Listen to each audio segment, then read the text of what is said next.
Échange de prisonniers entre Moscou et Washington. La Russie libère la star de basket Brittney Griner contre le célèbre marchand d'armes Viktor Bout. Le chef de la diplomatie européenne a affirmé que l'Europe manquait de capacité de défense pour se protéger à cause d'années de sous-investissement. La Suède et la Finlande espèrent toujours le feu vert de la Turquie pour adhérer à l'OTAN. Pour Washington, le blocage d'Ankara sera bientôt levé. Place au quart de finale de la Coupe du Monde. Au programme aujourd'hui, Argentine, Pays-Bas et Brésil, Croatie.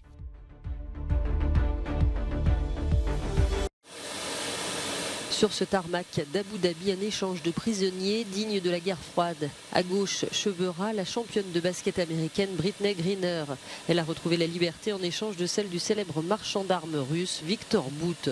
La basketteuse de 32 ans avait été arrêtée à Moscou il y a 10 mois avec une vapoteuse et du liquide contenant du cannabis. Elle avait écopé de 9 ans de prison. Des images diffusées par Moscou l'ont montré quittant sa colonie pénitentiaire, puis à bord d'un avion. Elle a bon moral malgré le traumatisme enduré, a déclaré le président des États-Unis Joe Biden lors d'une courte allocution aux côtés de l'épouse de la basketteuse. Surnommé le marchand de mort, Viktor Bout purgeait lui depuis 11 ans une peine de 25 ans de prison aux États-Unis. Accusé d'avoir armé de nombreux criminels de guerre, sa vie avait servi d'inspiration au film Lord of War avec Nicolas Cage. En revanche, les États-Unis n'ont pas réussi à inclure dans l'échange la libération d'un autre Américain détenu en Russie. L'ancien militaire Paul Whelan, arrêté il y a 4 ans pour espionnage, est condamné à 16 ans de prison. La guerre en Ukraine pousse l'Union européenne à réévaluer sa capacité militaire. Ce jeudi, le chef de la diplomatie européenne, Josep Borrell, a déclaré que la guerre en Ukraine avait épuisé les stocks d'armes de l'Union et montré que l'Europe manquait de capacités de défense essentielles à cause d'années de sous-investissement. Cette guerre en Ukraine a été un réveil brutal pour beaucoup d'entre nous, pour nous tous. Nous nous rendons compte que nos réserves militaires ont été rapidement épuisées en raison de plusieurs années de sous-investissement.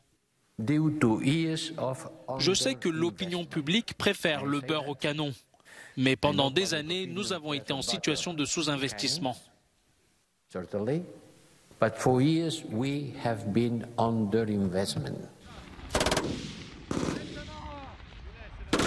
Les dépenses pour la défense des pays de l'Union européenne ont augmenté de 20% entre 1999 et 2021. Pour la même période, la croissance a été de 60% aux États-Unis, de 292% en Russie et de 592% en Chine. La Finlande et la Suède ont appelé ce jeudi la Turquie à donner son feu vert à leur accession à l'OTAN, estimant avoir satisfait les demandes d'Ankara. Pour Washington, ce n'est qu'une question de temps. En ce qui concerne l'adhésion de nouveaux membres, en l'occurrence de la Finlande et la Suède, le processus n'a jamais été aussi rapide. Les 30 alliés ont déjà signé le protocole d'adhésion et 28 des 30 l'ont ratifié. Nous travaillons actuellement pour obtenir les ratifications supplémentaires, celles de la Turquie et la Hongrie. Et sur la base des informations dont je dispose, je suis convaincu que nous pourrons bientôt appeler ces deux pays officiellement nos alliés. Ankara bloque l'élargissement de l'OTAN en réclamant l'extradition de plusieurs ressortissants kurdes de Turquie qui se sont exilés ou réfugiés en Suède et en Finlande. Ces personnes sont accusées d'être membres du PKK, organisation considérée comme terroriste par Ankara et l'Union européenne.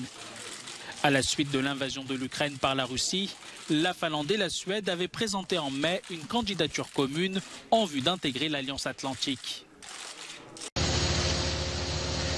Les pompiers russes face à un immense incendie aux portes de Moscou.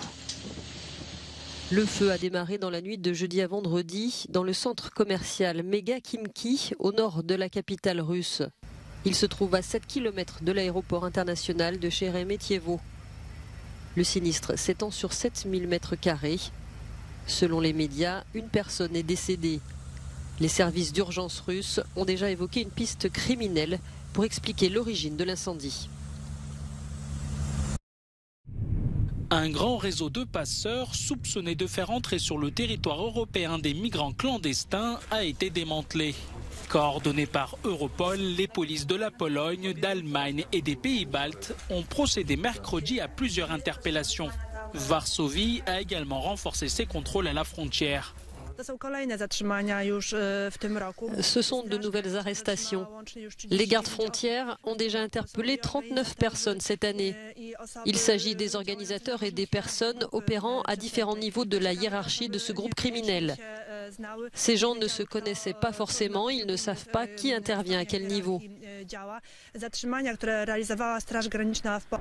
Selon les autorités polonaises, les migrants partaient depuis la Turquie en Russie, puis ils étaient transportés au Bélarus pour traverser les frontières de l'Union européenne. La majorité d'entre eux tentaient ensuite de rejoindre l'Allemagne. Le Bélarus, proche allié de Moscou, utilise depuis 2021 l'arme de l'immigration contre ses pays voisins, en particulier la Pologne. Au Qatar, place au quart de finale du mondial. Dans la soirée, l'Argentine de Lionel Messi affrontera les Pays-Bas. Il s'agit du 6e face-à-face entre les deux nations en Coupe du Monde, ce qui en fait l'une des affiches les plus légendaires. Si l'Albiceleste a déjà 2 étoiles sur son maillot, les Oranges, eux, n'ont encore jamais remporté la Coupe du Monde, malgré 3 finales, dont la dernière en 2010. Les Néerlandais, emmenés par Louis van Gaal, retrouveront en cas de victoire le vainqueur de l'autre match du jour entre la Croatie et le Brésil. On retrouve à Doha notre correspondant. La qualité de cette équipe brésilienne, dit-il, est forcément redoutée par le sélectionneur croate Zlatko Dalic. Elle a démontré sa force lundi lors de sa première mi-temps étincelante contre la Corée du Sud. Neymar, qui a inscrit son 76e but sous le maillot oriverde, pourrait d'ailleurs égaler le record de Pelé. Quant aux Croates, vainqueurs du Japon au tir au but en 8e de finale, ils devront élever leur niveau de jeu s'ils veulent battre une équipe brésilienne qui vise sa 6e Coupe du Monde.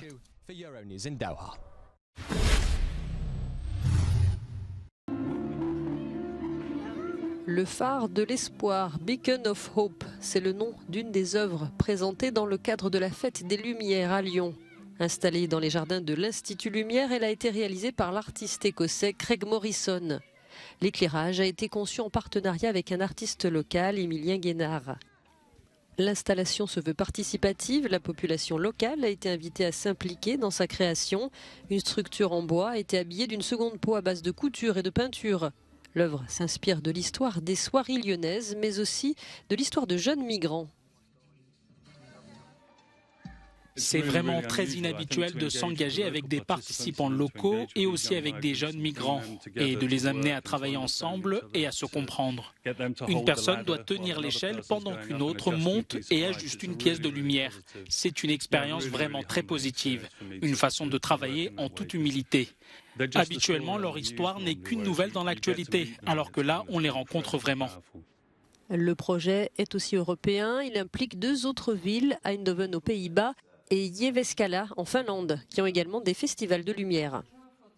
C'est une idée qui a émergé en lien avec ces festivals, et de se dire qu'est-ce qu'on pourrait faire ensemble pour imaginer des nouveaux modèles de création à la fois durables dans la conception, mais aussi participatifs, qui viennent mettre en relief nos différences culturelles, parce qu'on sait que la lumière, c'est aussi quelque chose de très culturel.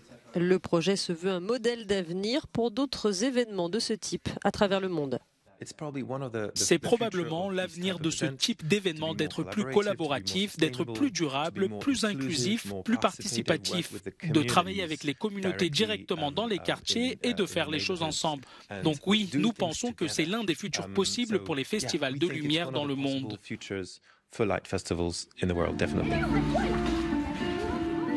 Beacon of Light, un rayon de lumière qui raconte l'histoire de jeunes migrants qui ont traversé la Libye, ont été enlevés, emprisonnés, mais qui ont aussi trouvé la liberté dans la lumière de Lyon. Cette année, la Fête des Lumières raconte des histoires de courage qui captivent les foules, racontées avec la beauté de l'âme d'artistes qui s'unissent pour mettre en lumière des causes importantes. Patricia Tavares, em Lyon, para a Euronews.